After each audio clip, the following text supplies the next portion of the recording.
નમસ્કાર વાલા પેન્શનર મિત્રો. તો મિત્રો, બાકી રકમ અપડેટની આજના વિડીયોમાં આપણે વાત કરવાના છીએ. તો 8મા પગાર પંચના અમલીકરણની રાહ જોઈ રહેલા 10 મિલિયનથી વધુ કેન્દ્ર સરકારના કર્મચારીઓ અને પેન્શનરોને નોંધપાત્ર રકમ મળવાની છે. તો અમલીકરણ પછી કર્મચારીઓને વધેલા પગાર અને પેન્શન તેમજ બાકી રકમનો લાભ છે તે મળવાનો છે. તો સરકાર હવે બાકી રહેલ રકમ કર્મચારીઓના ખાતામાં એકસાથે જમા કરશે અને તાજેતરના એક અહેવાલમાં સરકારી કર્મચારીઓ માટે અપેક્ષિત બાકી રકમ એટલે કે ડીએ એરિયર્સની રૂપરેખા આપવામાં આવી છે. તો ચાલો આ વાતનું આજના વિડીયોમાં આપણે અન્વેષણ કરીએ મિત્રો.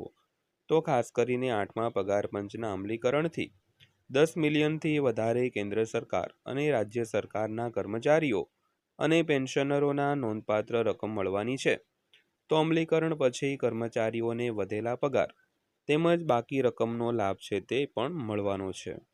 તો સરકાર બાકી રકમ કર્મચારીઓના ખાતામાં એકસાથે જમા કરશે અને તાજેતરના એક અહેવાલમાં સરકારી કર્મચારીઓ અને પેન્શનરો માટે અપેક્ષિત બાકી રકમ એટલે કે ડીએ એરિયર્સની વાત પણ કરવામાં આવી છે મિત્રો. તો નમસ્કાર મિત્રો, હું ભાવેશ મકવાણા સ્વાગત કરું છું આપણી આ યુટ્યુબ ચેનલ ભાવેશ મકવાણા ન્યૂઝમાં.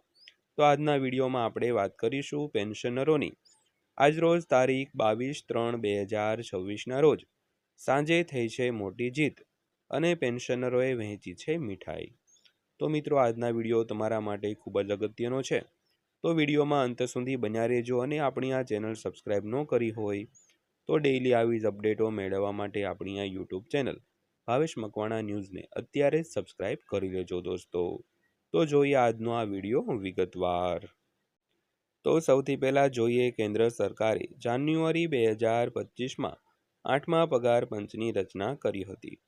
તો હવે 1 વર્ષથી વધુ સમય થઈ ગયો છે, પરંતુ તેનો અમલ થયો નથી.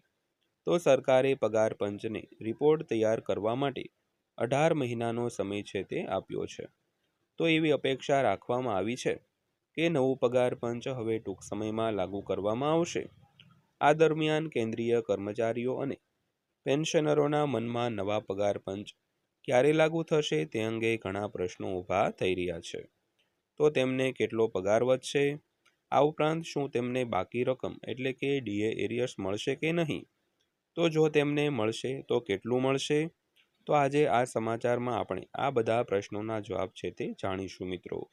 તો ખાસ કરીને આજથી વર્ષ પહેલાં એટલે કે જાન્યુઆરી 2025ની અંદર 8મા પગાર પંચની રચના થઈ હતી. તેને પણ 1થી વધુનો સમય થઈ ગયો છે, પરંતુ તેનો અમલ હજી સુધી થયો નથી.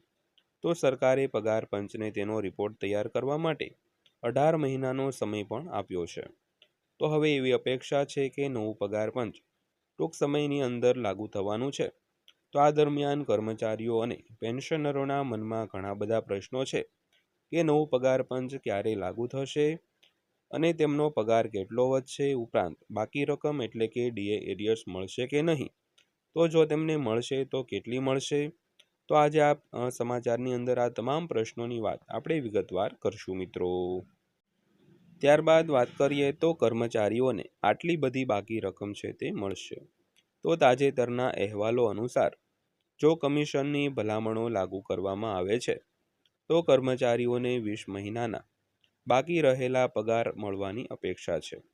તો આ રકમ આશરે ₹3.6 લાખથી 1.5 લાખ સુધીની હોઈ શકે છે. તો જે કર્મચારીઓ માટે નોંધપાત્ર નાણાકીય રાહત સાબિત થઈ શકે છે. તો વધતી જતી ફુગાવા વચ્ચે કર્મચારીઓ લાંબા સમયથી પગાર અને ભથ્થામાં ફેરફારોની માંગ છે તે કરી રહ્યા છે. તો એકવાર નવું પગાર પંચ લાગુ થઈ જાય તો કર્મચારીઓના પગારમાં નોંધપાત્ર વધારો જોવા મળશે મિત્રો. ત્યારબાદના મુદ્દાની વાત કરીએ તો આ કર્મચારીઓને વધુ લાભ મળશે. તો રિપોર્ટ અનુસાર વિવિધ પગાર સ્તર પર કર્મચારીઓને અલગ અલગ રકમનું એરિયર મળી શકે છે. તો ઓછા બેઝિક પગાર ધરાવતા કર્મચારીઓને વધુ લાભ મળી શકે છે. ઉદાહરણ તરીકે ₹18,000ના બેઝિક પગાર ધરાવતા લેવલ 1 કર્મચારીઓને ₹3.6 લાખથી ₹5.65 લાખ સુધીનું એરિયર છે તે મળવાની શક્યતા છે. તો ₹47,600ના પગાર ધરાવતા લેવલ 8 કર્મચારીઓને ₹9.5 લાખથી આશરે ₹1.5 એટલે કે 15 લાખ સુધીનું એરિયર છે તે મળવાની શક્યતા છે. તો 8મા પગાર પંચમાં ફિટમેન ફેક્ટર મહત્વપૂર્ણ ભૂમિકા ભજવવાનું છે. તો 7મા પગાર પંચે ફિટમેન ફેક્ટર 2.57 નક્કી કર્યો હતો, પરંતુ આ વખતે સરકાર 2 થી 2.57ની વચ્ચે ફિટમેન ફેક્ટર નક્કી કરી શકે છે.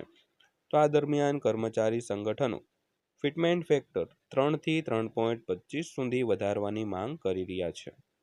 તો જો આ માંગ સ્વીકારવામાં આવે તો લઘુત્તમ મૂળભૂત પગાર ₹18,000થી વધીને ₹54,000 પ્રતિ માસ થઈ શકે છે. તો આ સરકારી કર્મચારીઓ માટે એક મહત્વપૂર્ણ ફાયદો હશે મિત્રો. તો મિત્રો ત્યારબાદ વાત કરીએ તો નવા પગાર પંચનો અમલ ક્યારે થશે. તો સામાન્ય રીતે દર 10 વર્ષે એક નવું પગાર પંચ લાગુ કરવામાં આવે છે.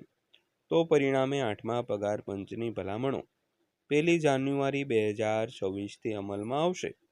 તો ન્યાયાધીશ રંજના પ્રકાશ દેસાઈની અધ્યક્ષતામાં આ પંચ 18 મહિનાની અંદર પોતાનો અહેવાલ રજૂ કરે તેવી પણ અપેક્ષા છે. તો આ પછી સરકાર અંતિમ નિર્ણય લેશે અને નવા પગાર પંચ માળખાને લાગુ કરશે મિત્રો. ત્યારબાદ વાત કરીએ તો સરકારે કર્મચારીઓનો અભિપ્રાય છે તે માંગ્યો છે. તો આ પ્રક્રિયાને પારદર્શક બનાવવા માટે સરકાર કર્મચારીઓ પાસેથી સૂચનો પણ માંગી રહી છે.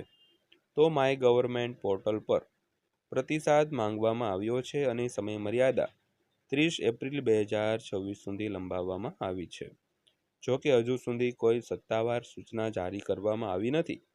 તેથી પગાર વધારા અને બાકી રકમ એટલે કે ડીએ એરિયર્સ માટેની આ ગણતરીઓ ફક્ત કામચલાઉ આંકડા છે, જેમાં પણ ફેરફાર થઈ શકે છે મિત્રો.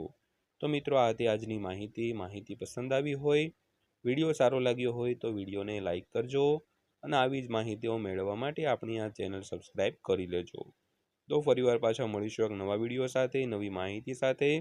ત્યાં સુધી સૌને જય હિન્દ, વંદે માતરમ.